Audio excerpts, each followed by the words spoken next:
reinvented a 5-year-old MMO with Secret World Legends. Presented by Intel, the Secret World launched in the summer of 2012, quickly gaining praise for its elaborate, conspiracy-filled story, fully voiced NPCs, and unconventional quests. It was Funcom's third MMO, but completely unlike Age of Conan or Anarchy Online.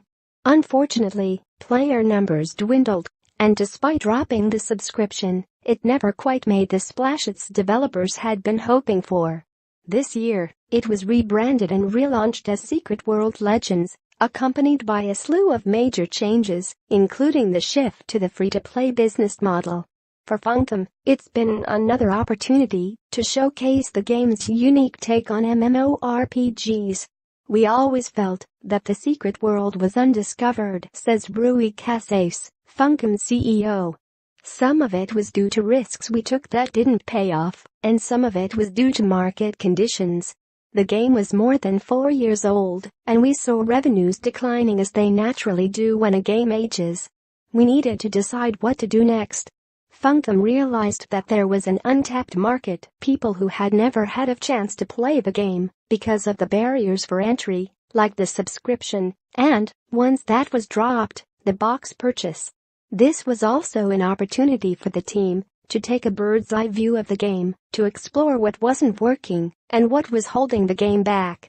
The result was new systems sitting next to the things that the secret world had always excelled in.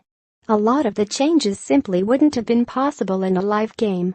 When you've got a live game, you've got to be careful about what you change, Scott Jr., Secret World Legends executive producer, explains.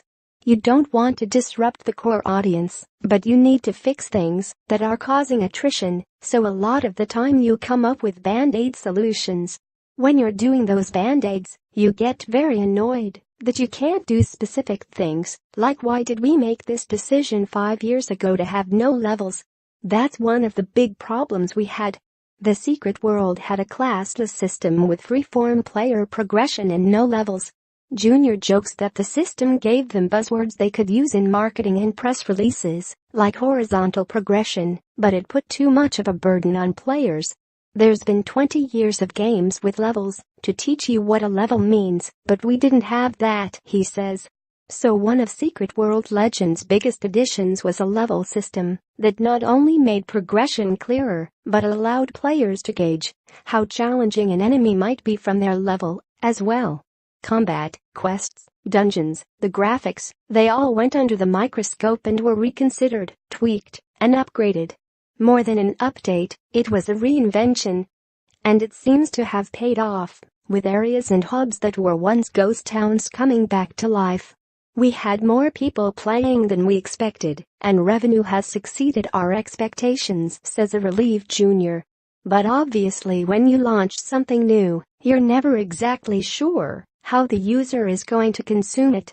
There are still some areas we need to address, so we'll be constantly listening to feedback and making changes, but we're very happy with it so far.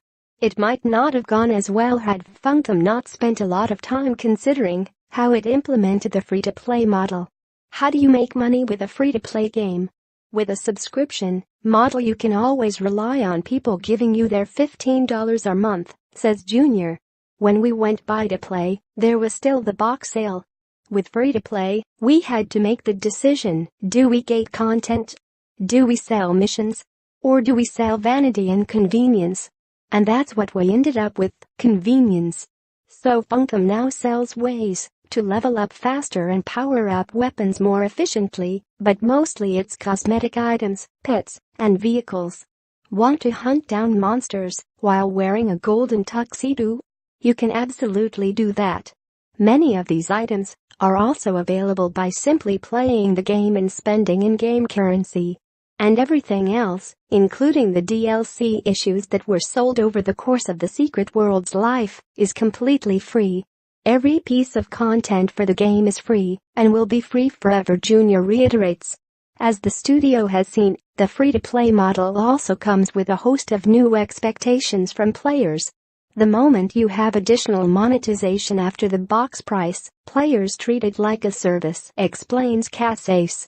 They expect more out of the game, they expect more support and more communication from the developers.